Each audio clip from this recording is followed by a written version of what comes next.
एक खूबसूरत लड़की की खतरनाक साजिश। चाची के खून से मोहब्बत का जश्न, प्रेम लीला।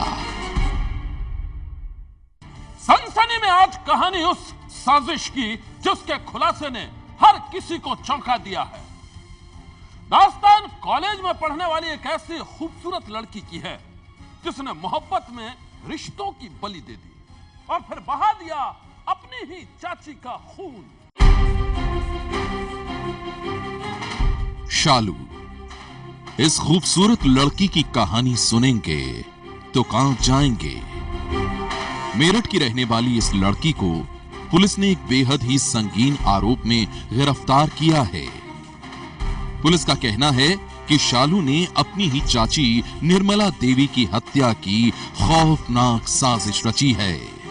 बड़ी ही बेरहमी से चाची की हत्या करवाई है और इसके पीछे है शालू की मोहब्बत की वो कहानी जिसके खुलासे ने सारे शहर में फैला दी है सनसनी। पुलिस के मुताबिक शालू और कशिश नाम का ये लड़का दोनों एक दूसरे से बेहद प्यार करते थे। शालू मेरठ में अपनी चाची निर्मला देवी के घर में रहती थी। पास ही उसका कॉलेज था जहां से वो बीबीए की पढ़ाई कर रही थी। कॉलेज आने जाने के दौरान ही शालू और कशिश की मुलाकात हुई और फिर दोनों की ये मुलाकात गहरी मोहब्बत में बदल गई। प्यार की कहानी आगे बढ़ी तो शालू और कशिश का यह रिश्ता अंतरंग संबंधों में भी बदल गया। लेकिन एक रोज कुछ ऐसा हुआ कि दोनों की जिंदगी में तूफान आ गया।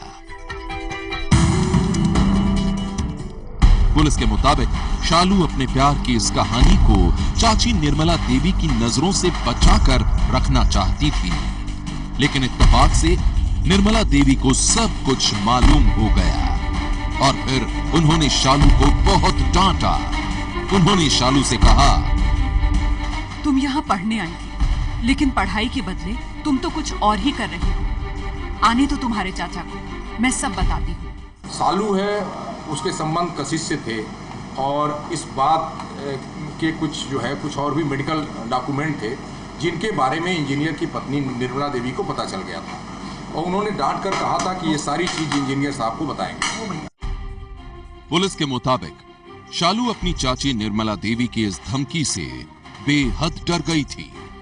उसके चाचा मेरठ से दूर एक दूसरे शहर में काम करते थे। ऐसे में शालू को लगा कि अगर चाचा को उसकी प्रेम कहानी के बारे में पता चल गया तो वो बहुत नाराज होंगे और इसी डर से उसने अपने प्रेमी कशिश के साथ मिलकर निर्मला देवी के कत्ल का फैसला कर लिया। शालू की इस साजिश में साथ दिया निर्मला देवी के घर में ही रहने वाली शालू की दूसरी चाची सविता और कशिश के एक दोस्त गौरव ने। तारीख थी 17 जून। शालू ने एक साजिश के तहत अपनी चाची निर्मला देवी को शिकंजी में नींद की कई गोलियां मिलाकर पिला दी। शिकंजी को पीते ही निर्मला देवी बेसुध हो गईं और फिर शालू ने अपने प्रेमी कशिश, दूसरी चाची सविता और कशिश के दोस्त गौरव के साथ मिलकर निर्मला देवी की गला घोंटकर हत्या कर दी। निर्मला देवी के दम तोड़ते ही चारों ने उसकी लाश को एक कार में रखा और एक गटर में डाल दिया। पुलिस के मुताबिक निर्मला देवी की हत्या के बाद शालू ने अपने चाचा को फोन किया और बताया कि चाची घर से बाजार के लिए निकली थी, लेकिन नामालूम कहां चली गईं।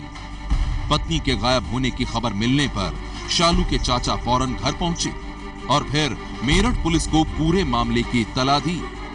खबर मिलते ही पुलिस फौरन छानबीन में जुट गई। मामले की तह तक जाने के लिए पुलिस ने जब शालू से पूछताछ की तो उसकी बातों से पुलिस को शालू पर ही शक हो गया और जब पुलिस ने शालू से सख्ती से पूछताछ की तो उसने अपनी चाची निर्मला देवी की हत्या का सारा राज उगल दिया।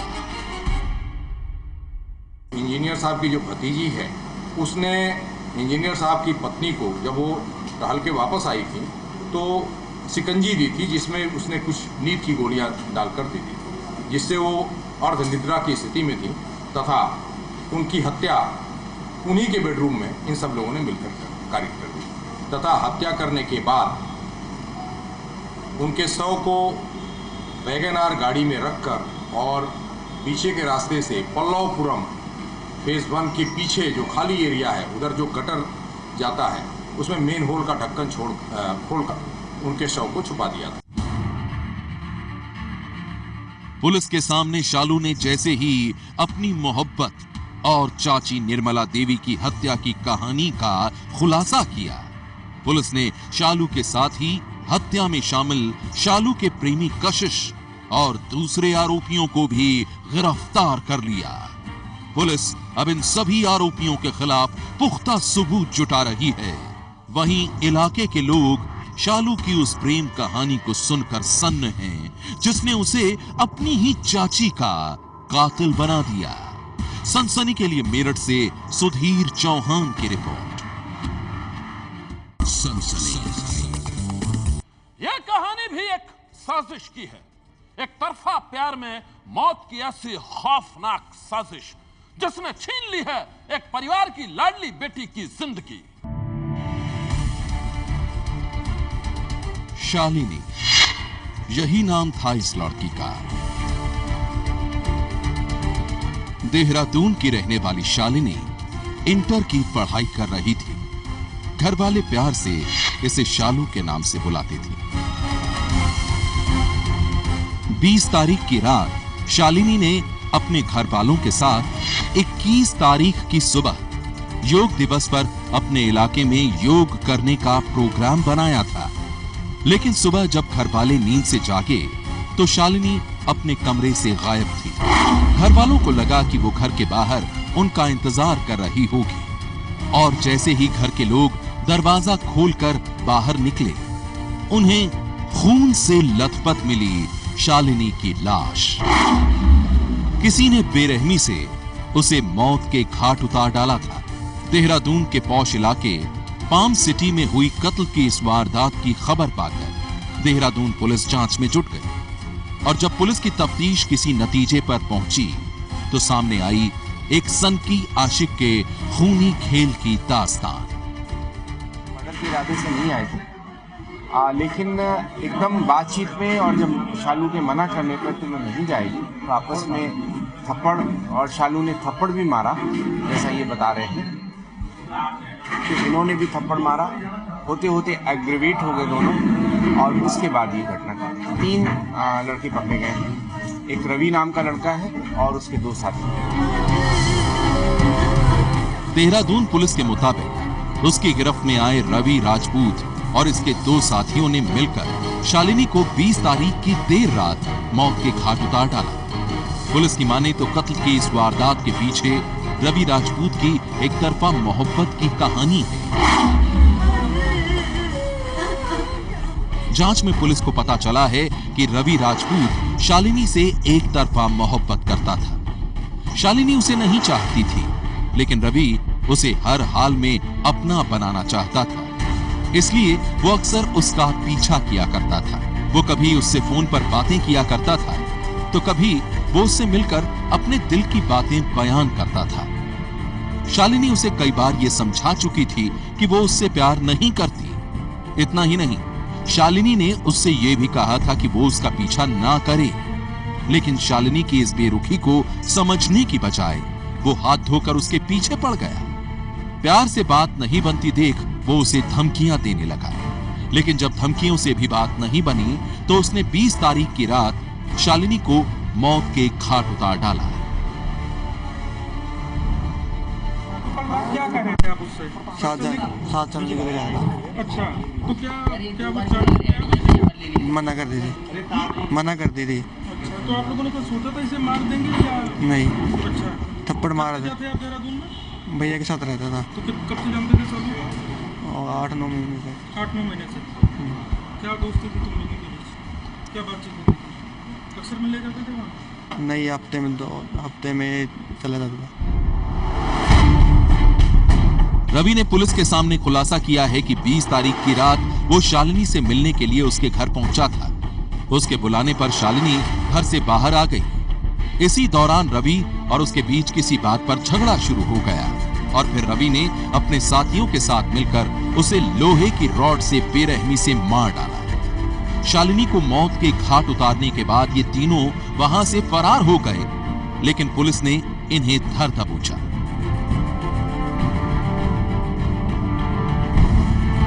सनसनी के लिए देहरादून से अतुल चौहान की रिपोर्ट। सनसनी। उत्तर प्रदेश के बाद अब मध्य प्रदेश में भी सामने आई है एक पत्रकार के कत्ल की कहानी। हत्या के बाद लाश को जला देने की कहानी।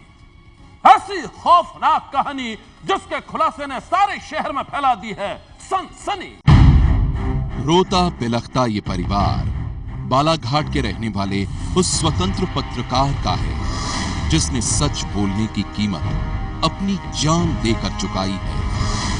आरोप है कि खनन माफियाओं ने पत्रकार संदीप कोठारी को बालाघाट से अगवा किया और फिर महाराष्ट्र के वर्धा में हत्या के बाद उसकी लाश को जला दिया। बालाघाट और कटंगी गांव के बीच का ये छोटा सा एक गांव है उमरी, और यही वो गांव है जहां से संदीप कोठारी को अगवा कर लिया गया था। ये सामने से जो रास्ता आ रहा है वो बालाघाट का रास्ता है। 18 जून को रात के 8 बजे के बाद संदीप कोठारी अपने दोस्त ललित रहंगदले के साथ इसी रास्ते से होकर गुजर रहा था। वैसे जो 3 आरोपी है वो तीनों ने उसके ऊपर ध्यान रखा हुआ था, रेकी करी हुई थी कि वो कब लौट रहा है, और वो लगातार जरूर किसी के साथ में मोबाइल से संपर्क में थे कि उनको पता चला कि ये कहां तक पहुंचा हुआ है। ये जो गिट्टी आप देख रहे हैं सामने, उस गिट्टी के पास में उनकी स्विफ्ट डिजायर कार लगी हुई थी, ऐसा पता चलता है। जैसे संदीप कोठारी का आना उन्हें पता चला तो उन्होंने वहां से अपनी गाड़ी निकाली और यही बीच के स्पॉट पर उसके बाइक को उन्होंने जोरदार धड़क मारी। धड़क मारने के बाद में बाइक यहां पर गिरी। संदीप कोठारी का पैर बाइक में अटका रहा और उसको मारकर उठाकर अपने गाड़ी में उन्होंने रखा। संदीप को 19 जून को बालाघाट के कटंगी तहसील से अगवा किया गया था और 20 जून की रात को उसका शव महाराष्ट्र के वर्धा जिले से सिंधी रेलवे स्टेशन परिसर में मिला। आरोप है कि खनन माफिया से जुड़े लोग संदीप पर कुछ मुकदमे वापस लेने के लिए दबाव बना रहे थे और ऐसा नहीं करने पर उसकी हत्या कर दी गई। इसमें सिर्फ 2 की गिरफ्तारी हुई है, वो भी पुलिस को मैंने जानकारी दिया कि ये 5:30 बजे सुबह अपने घर में आ चुके हैं और मेरे भाई का इनने मर्डर कर चुके हैं, ऐसा मेरे को लग रहा है। मैं रात भर पुलिस वालों के साथ घूमा, मैंने बोला रामपाली साइड चलना है, महाराष्ट्र साइड चलना है, उन्होंने उधरी लेके गए, लेकिन पुलिस ने मेरे को महाराष्ट्र न ले जाते हुए बालाघाट ले गए और मेरे को 25 जगह घुमाते हुए ले गए, धीरे धीरे रोक रोक के गाड़ी। और हम ही नहीं, हमारा पूरा परिवार इनसे प्रताड़ित हो गया। ये लग रहा है कि हमको अब आत्महत्या करना पड़ेगा। संदीप की हत्या के बाद घर वाले इंसाफ की मांग कर रहे हैं। इस मामले में पुलिस ने ब्रजेश डहरवाल और विशाल दांडी नाम के 2 लोगों को गिरफ्तार किया है। पुलिस को शक है कि संदीप की हत्या आपसी रंजिश का नतीजा भी हो सकती है। पुलिस के मुताबिक संदीप कोठारी के खिलाफ कई आपराधिक मुकदमे चल रहे थे। हालांकि परिवार का कहना है कि संदीप खनन माफियाओं के खिलाफ मुहिम छेड़े हुए था, इसीलिए उसे मुकदमों में उलझाया गया था। परिवार की मांग पर जांच के लिए SIT बना दी गई है जो केस को सुलझाने में जुटी है। सनसनी के लिए बालाघाट से सरिता कौशिक की रिपोर्ट। सनसनी में आज बस इतना ही। आप रहिएगा होशियार। सन्नाटे को चीरती सनसनी कल फिर देगी दस्तक आपकी दहलीज पर। सनसनी।